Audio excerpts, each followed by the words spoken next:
Welcome to 1TV news.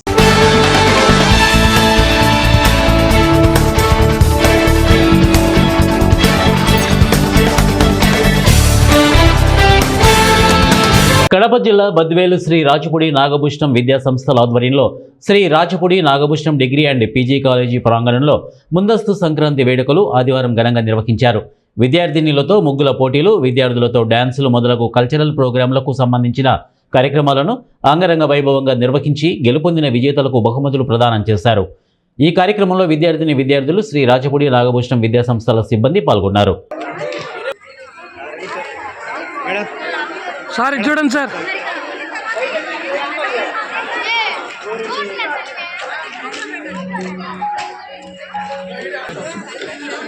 Ready sir, ready sir.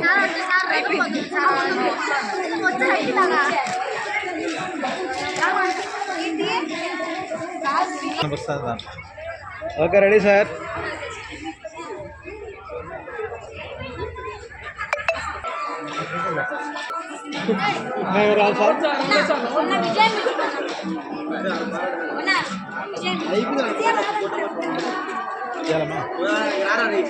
Next madam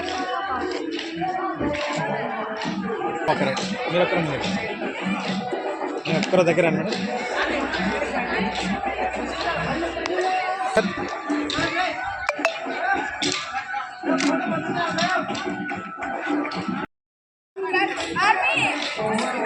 Markapuram జిల్లా పెద్దదోర్నాల మండలంలోని Srisailam ghat road చింతల గ్రామ సమీపంలో ఇసుక లోడుతో వెళ్తున్న లారీ ఆదివారం నిలిచిపోయింది. సుమారు 2 గంటలు నిలిచిపోయినటువంటి వాహనాలు సమాచారం అందుకున్న దోర్నాల పోలీసులు ట్రాఫిక్ క్లియర్ చేశారు.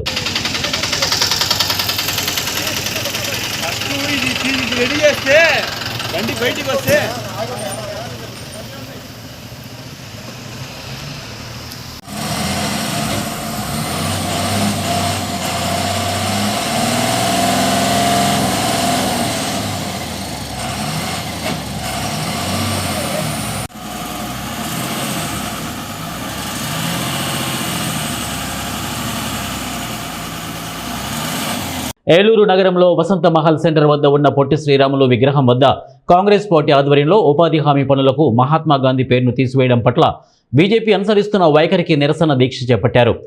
ఈ దీక్షకు సిపిఐ, సిపిఎం వామపక్ష నాయకులు సంఘీభావం తెలిపారు.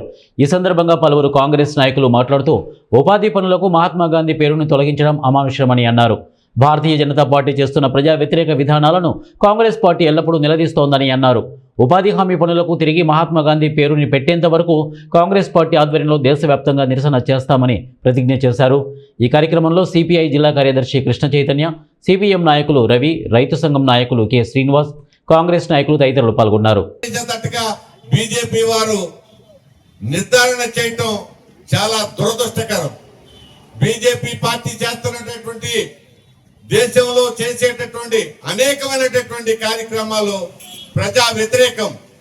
ధనవంతుల్ని మాత్రమే కన్సల్టేషన్ చేసి పేదలు ఎవరిని కూడా ఏ విషయంలో కూడా పేదల పక్షాన ఆలోచించకుండా, ఎవరిని కూడా సంప్రదించకుండా వాళ్ళు ఏకపక్షంగా పోతా ఉన్నారు.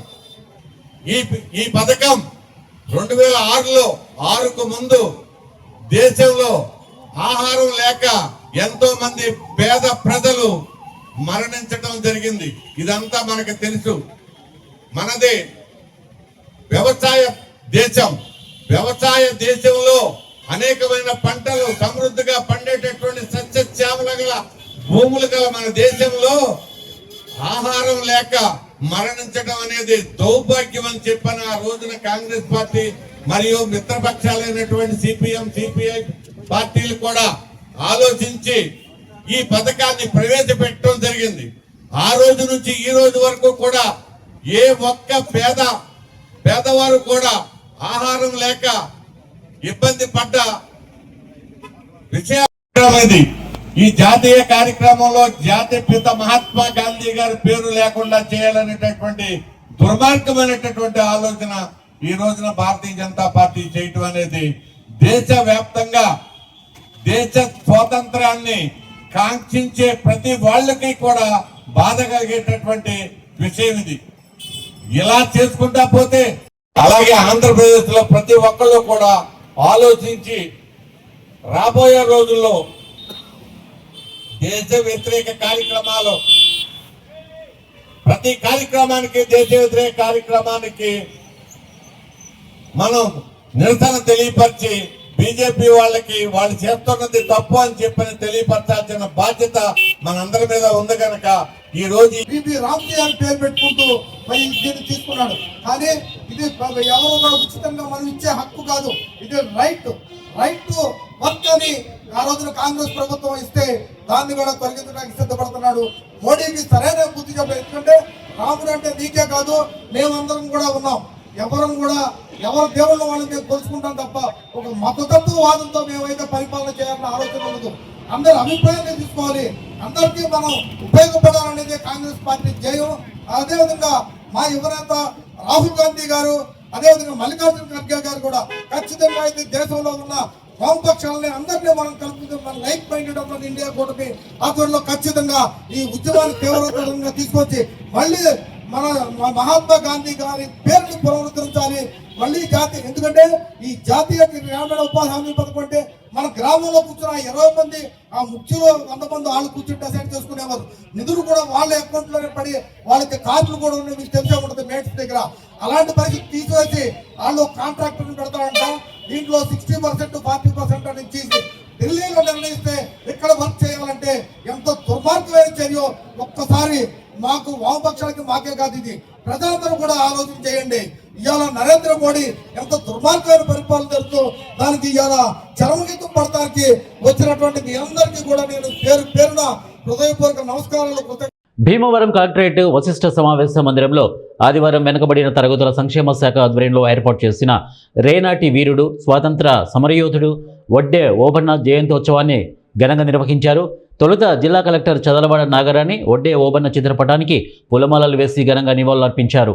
ఈ సందర్భంగా జిల్లా కలెక్టర్ చదలవాడ నాగరాణి మాట్లాడుతూ ప్రభుత్వ ఆదేశాల మేరకు రాష్ట్ర పండుగగా నేడు వడ్డే ఓబన్న జయంతిని నిర్వహించుకొనుచున్నామని చెప్పారు. వడ్డే ఓబన్న నడిచిన మార్గం అందరికీ స్ఫూర్తిదాయకమని వారన్నారు. బ్రిటిష్ వారిపై ఉయ్యాలవాడ నరసింహారెడ్డి చేసిన పోరాటంలో ఆయనకు సహాయకుడిగా ఉంటూ వడ్డే ఓబన్న చేసిన పోరాటం ఎంతో స్ఫూర్తిదాయకమని అన్నారు. ఆ సమయంలో బోయలు, చెంచులతో కూడిన సంచార తెగ సైన్యాన్ని సమర్థవంతంగా నడిపించి కుంఫనీ సైన్యాన్ని ఊచకోత కోసి ఉరుకులు పెట్టించడంలో ముఖ్య పాత్ర పోషించిన వీరుడని కొనియాడారు. సంక్రాంతి సందర్భంగా ఏలూరు జిల్లా కుకునూరు మండలం పోలీసుల ఆధ్వర్యంలో వాలీబాల్ టోర్నమెంట్ నిర్వహించారు. సిఐ రమేష్ బాబు, ఎస్ఐ రాజారెడ్డి చేతుల మీదుగా ప్రారంభించారు. టోర్నమెంటుకు మొత్తం 26 టీంలు నమోదు చేసుకున్నారు. మొదటి బహుమతి 15,000 రూపాయలు, రెండవ బహుమతి 10,000 రూపాయలు నిర్ణయించారు. మ్యాచ్ రిఫరీగా పుల్లప్పగూడెం గ్రామానికి చెందిన సుబ్బారావు వ్యవహరించారు. ఈ సందర్భంగా సిఐ మాట్లాడుతూ పేకాట, జూదం లాంటి అసాంఘిక కార్యక్రమాలకు దూరంగా ఉండాలని అన్నారు. వాలీబాల్, క్రికెట్ లాంటి సాంప్రదాయబద్ధమైన క్రీడలను ప్రోత్సహించాలని క్రీడాకారులకు సూచించారు.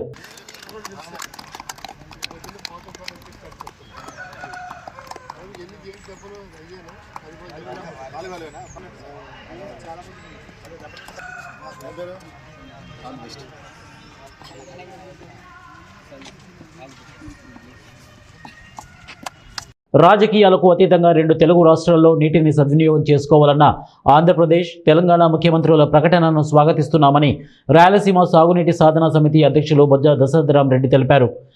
2 తెలుగు రాష్ట్రాల్లోని నీటిని సద్వినియోగం చేసుకుందామంటూనే రాయలసీమ ఎత్తిపోతల పథకం వలన ప్రయోజనం లేదా అని ప్రశ్నించారు. పోలవరం, నల్లమలతోనే సీమ సస్యశ్యామలం వంటి ప్రకటనలను ఆంధ్రప్రదేశ్ ముఖ్యమంత్రి చంద్రబాబు నాయుడు చేస్తున్న సందర్భంలో ఆదివారం నంద్యాల రాయలసీమ సాగునీటి సాధన సమితి ప్రధాన కార్యాలయంలో నిర్వహించిన మీడియా సమావేశంలో ఆయన మాట్లాడుతూ రాజకీయాలకు అతీతంగా 2 తెలుగు రాష్ట్రాల్లో నీటిని సద్వినియోగం చేసుకుందాం లాంటి ప్రకటనలు గత ప్రభుత్వంలో కూడా వచ్చినప్పటికీ కార్యాచరణ లేకపోయిందని గుర్తు చేస్తూ ఈసారైనా 2 వెనుకబడిన ప్రాంతాలైన రాయలసీమ, దక్షిణ తెలంగాణ అభివృద్ధికి స్పష్టమైన కార్యాచరణ జరుగుతోందని బొజ్జ ఆశాభావం వ్యక్తపరిచారు. ఈ సమావేశంలో ఉపాధ్యక్షులు ఎర్రం శంకర్ రెడ్డి, చెరుకూరి వెంకటేశ్వర నాయుడు, మహేశ్వర్ రెడ్డి, నిట్టూరు సుధాకర్ రావు పాల్గొన్నారు.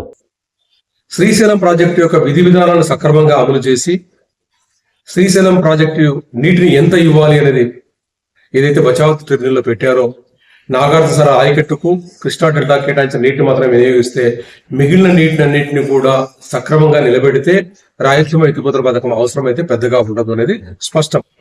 బట్ ముందుగా శ్రీశైలం ప్రాజెక్టు విధి విధానాల గురించి మీరు చర్చించకుండా, దాన్ని అమలు చేయకుండా ఎడాపెడా నీళ్లు ఎలక్ట్రిసిటీకి కిందికి తీసుకుపోతుంటే రాయలసీమకు నీళ్లు ఎట్లా వస్తాయనేది ముఖ్యమంత్రి ఆలోచించాలి. రెండోది, శ్రీశైలం ప్రాజెక్టు యొక్క జీవితకాలం పెంచాలనుకుంటే, పూడిక చేరిపోతుంది, పెంచాలనుకుంటే సిద్ధేశ్వరాల నిర్మాణం తప్పకుండా చేపట్టాల్సిన అవసరం ఉంది. అది చేపడితే పూడిక చేరకుండా శ్రీశైలం ప్రాజెక్టు జీవితకాలం పెరుగుతుంది. లేదంటే ఇప్పటికే 90 టీమ్స్ లో పూడిక చేరింది. ప్రతి సంవత్సరం 3 టీమ్స్ లో పూడిక చేరడం వల్ల రాయలసీమకు ప్రయోజనం లేని పరిస్థితి కలుగుతుంది.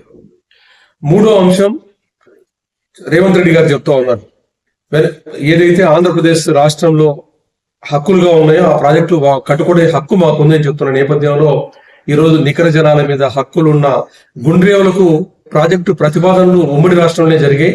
ఆ ప్రాజెక్టు కోసం చంద్రబాబు నాయుడు గారు కూడా శంకుస్థాపన చేశారు, అడ్మినిస్ట్రేటివ్ శాంక్షన్స్ ఇచ్చారు. తెలంగాణతో మాట్లాడతామన్నారు. ముందుగా క్రియాశీలకంగా తెలంగాణ ప్రభుత్వంతో మాట్లాడి గుండ్రేవులను ముందుకు తీసుకురావాల్సిన బాధ్యత చంద్రబాబు నాయుడు గారి మీద ఉంది. ఇది కేవలం రాయలసీమకు మాత్రం ఉపయోగపడేది కాదు, ఇది తెలంగాణ ఆర్డీఎస్ కూడా ఉపయోగపడేది. కాబట్టి ముందుగా ఆయన ఒప్పించి నికర జనాల మీద ఉన్న ప్రాజెక్ట్ ఇది. పాలమూరు రంగారెడ్డి మిగులు జలాల మీద కట్టిన ప్రాజెక్టు డిపిఆర్ ఇచ్చింది. అది రాష్ట్ర విభజన చట్టంలో లేదు, దానికి ఎలాంటి హక్కు లేదు క్లెయిమ్ చేయడానికి. మరి దాన్ని ఆయన హక్కుగా మాకు డిపిఆర్ తయారైందే హక్కు అని మాట్లాడుతున్నప్పుడు, దానికంటే ముందుగా డిపిఆర్ కోసం అనుమతులు వచ్చిన గుండ్రేవుల రిజర్వాయరు నికర జలాల మీద కట్టే ప్రాజెక్టును మాత్రం తప్పకుండా ముందుగా చేయాలని చెప్పి మేము కోరుకుంటున్నాం. అంతేకాకుండా చంద్రబాబు నాయుడు గారు ఒక కీలకంగా మాట మాట్లాడుతున్నారు. మీ నీళ్ళంతా మీరు కాళేశ్వరం తీసుకుపోయినా ఏం తీసుకున్నా మేము అబ్జెక్షన్ చేయలేదు, గోదావరి నీళ్లు తెచ్చుకొని మేము వాడుకుంటాం అంటున్న సందర్భంలో చంద్రబాబు నాయుడు గారు మీరు ఒకటి గ్రహించాలి. ఇక్కడ నిర్మాణం చేసిన ప్రాజెక్టులు ఏవైతే తెలుగుగంగా, గాలేరు నగరి, హంద్రినివా, వెలుగొండ ఉన్నాయో 10 సంవత్సరాల్లో రాష్ట్ర విభజన చట్టం ప్రకారం ఆంధ్రప్రదేశ్ ప్రభుత్వం నిధులు ఖర్చు పెట్టి పూర్తి చేయాల్సి ఉంటే దాన్ని పక్కన పడేశారు మీరు కానీ జగన్మోహన్ రెడ్డి గారు కానీ. కానీ ఈ రోజు లాజికల్ ఎండ్ వరకు నీళ్లు ఆయకట్టుకు చేరే పరిస్థితి లేదు. ఆ పరిస్థితిని చక్కదిద్దండి. ముందు ఈ ప్రాజెక్టుల ద్వారా నీళ్లు చేరే పరిస్థితిని చక్కదిద్దండి. 8 లక్షల ఎకరాలకు చట్టబద్ధంగా పోతిరెడ్డి బాటు నుండి తీసుకునే నీళ్లు రాయలసీమ చేరాల్సి ఉంటే 1,00,000 ఎకరాలు కూడా చేరని వైనం ఉంది. కాబట్టి ముందు దాన్ని పునరుద్ధరించకుండా మీరు నీళ్లు ఎక్కడి నుండి తీసుకొచ్చి పోసినా కూడా ప్రయోజనం లేదు. కాబట్టి దాని మీద దృష్టి పెట్టండి అని చెప్పి మేము మిమ్మల్ని కోరుకుంటూ ఉన్నాం. మీకు పదే ఇంకొక విషయాన్ని కూడా కీలకంగా చెప్తున్నాం. రాష్ట్ర విభజన చట్టంలో రాయలసీమకి ఇచ్చిన ప్రత్యేక ప్యాకేజీ నిధులను సాధించండి. మీరు 7 సంవత్సరాలు ముఖ్యమంత్రిగా ఉన్నారు. రాష్ట్రం విడిపోయిన తర్వాత దాని గురించి మాట్లాడలేదు. జగన్మోహన్ రెడ్డి గారు కూడా 5 సంవత్సరాలు మాట్లాడలేదు. ఆ నిధులను తీసుకొచ్చేసి రాయలసీమ బతకాలంటే తుంగభద్ర, కృష్ణా, గోదావరి జలాలతో పాటుగా ఈ చెరువులు చాలా కీలకం. చెరువుల నిర్మాణం, పునరుద్ధరణ, వాటిని నదులు భాగంతో అనుసంధానం చేసే కార్యక్రమం కావాలి. దానికోసం ఈ నిధులను ఖర్చు పెట్టండి. కానీ పూర్వోదయ స్కీమ్ అంటూ దాంట్లో తీసుకొచ్చి హార్టికల్చర్ మిషన్ అంటూ దాన్ని అంతా కూడా మీరు ఏదైతే హంద్రినివాకు ఈ రోజు 3,300 కోట్లు ఖర్చు పెట్టి చివరి ఎన్టీఆర్ జిల్లా తిరువూరు నియోజకవర్గ పరిధిలో అక్రమంగా నిర్వహిస్తున్న పేకాట శిబిరాలపై తిరువూరు పోలీసులు కఠిన చర్యలు చేపట్టారు. రహస్య సమాచారం మేరకు పలు ప్రాంతాల్లో ఆకస్మిక దాడులు నిర్వహించిన పోలీసులు పేకాట శిబిరాలను ఛేదించారు. ఈ దాడుల్లో పేకాట ఆడుతున్న పలువురిని అదుపులోకి తీసుకుని వారి వద్ద నుండి నగదు, పేకాట సామగ్రిని స్వాధీనం చేసుకున్నారు. అక్రమ కార్యకలాపాలకు పాల్పడితే కఠిన చర్యలు తప్పవని పోలీసులు హెచ్చరించారు. ప్రజాశాంతి భద్రతలకు భంగం కలిగించే ఎలాంటి అక్రమ కార్యకలాపాలను సహించేది లేదని, పేకాట, గ్యాంబ్లింగ్ లాంటి వాటిపై నిరంతరం నిఘా కొనసాగిస్తామని తిరువూరు పోలీసులు స్పష్టం చేశారు.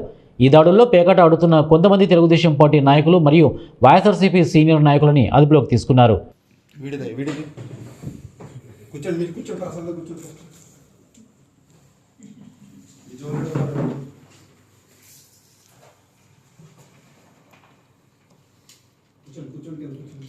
అఖిలాంధ్ర దివ్యాంగుల సేవ సమితి ఆధ్వర్యంలో ఏలూరు నగరంలో జిల్లా కార్మిక సమావేశం ఏర్పాటు చేశారు. ఈ సమావేశంలో జిల్లాకు సంబంధించి నూతన కార్యవర్గాన్ని ఎన్నుకున్నారని, అదేవిధంగా ఉమ్మడి పశ్చిమ గోదావరి జిల్లాకు సంబంధించి అన్ని నియోజకవర్గాల మండలాల్లో కమిటీలు ఏర్పాటు చేసి వాటిని బలోపేతం చేయడానికి కృషి చేస్తున్నామని తెలిపారు. అఖిలేంద్ర దివ్యాంగుల సేవా సమితి జిల్లా అధ్యక్షులు ఎం నాగభూషణం మాట్లాడుతూ, జిల్లాలో నిరుపేదలు, దివ్యాంగులకు ప్రభుత్వ సహాయంతో పాటు దాతల సహకారం అందే విధంగా శాసనసభ్యులు, పార్లమెంటు సభ్యుల సహాయ సహకారాలతో దివ్యాంగుల అభివృద్ధికి కృషి చేస్తామని వారు తెలియజేశారు. అందరికీ నమస్తే అండి. ఈరోజు ఏలూరులో అఖిలాంధ్ర దివ్యాంగ సేవా సమితి తరఫున ఈరోజు ఈ జిల్లా మీటింగ్ని ఏర్పాటు చేయడం జరిగింది. దీనికి గౌరవ అధ్యక్షుడిగా నా పేరు శ్రీనివాస్ గారు నేను ఉన్నాను.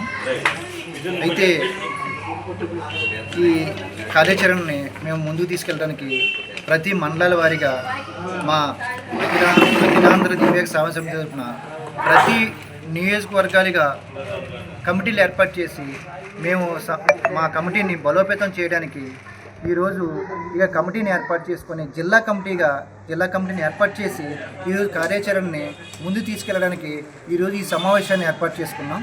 ఈ సమావేశంలో ప్రతి దివ్యాంగులు కూడా మేము ఆర్థికంగా ఎదగడానికి కానీ. అందరికీ నమస్కారం. నా పేరు మామిడిపల్లి నాగభూషణం. అలాగే అఖిలాంధ్ర దివ్యాంగుల సేవా సమితికి అధ్యక్షుడిగా నేను కొనసాగుతున్నాను. ఈరోజు ఏలూరు జిల్లాలోని ప్రతి నియోజకవర్గంలో నుంచి కూడా అలాగే మండలాల నుంచి కూడా లీడర్లందరినీ రమ్మని మనం ఏదైతే నూతన సంవత్సరంలో మనం ఆల్రెడీ ఈ దివ్యాంగులందరికీ కూడా ఏదైతే చేసుకోవాలనుకున్నాం కార్యాచరణ ముందుగా మనం దేవుడల్లో ఒకసారి పెట్టుకున్నాం కాబట్టి ఇప్పుడు ఏలూరు హెడ్ క్వార్టర్ కాబట్టి ఏలూరు హెడ్ క్వార్టర్లో లీడర్లందరూ వచ్చి సంక్రాంతి శుభాకాంక్షలు తెలుపుకుంటూ దివ్యాంగులు అనేవాళ్ళు ఎవరైనా ఎక్కడైనా సరే ఎక్కడున్నా సరే అన్నదమ్ములు అక్కచెల్లెలుగా భావించి అఖిలాంధ్ర దివ్యాంగుల సేవా సమితి అంటే మీనింగే అఖిలాంధ్రలో ఎక్కడ ఉన్నా సరే మా దివ్యాంగులందరూ మా అక్కచెల్లెలు అన్నదమ్ములని భావించుకుంటూ అలాగే మానవ సేవ అంటే ఎవరికైనా సరే తోటి వారికి సాయం చేస్తే అది మహానుభావుడికి దేవుడికి ఇల్లినట్టే అని దేవుడు స్వరూపంగా భావించుకుంటూ మాలో అవయవాలు తక్కువే కానీ మానసికంగా కూడా మాకేమి బలంగా ఉన్నామని తెలియపరుచుకుంటూ అందరికీ తెలియగలని మా లీడర్లందరూ కలిసి ఇవాళ కూర్చుని ఏ నియోజకవర్గంలో ఎవరో ఏ మండలంలో ఎవరనేది నిర్ణయించుకో. ఇవే బులెటిన్ అప్డేట్స్. నెక్స్ట్ బులెటిన్లో కలుద్దాం. Until then keep watching 1TV news.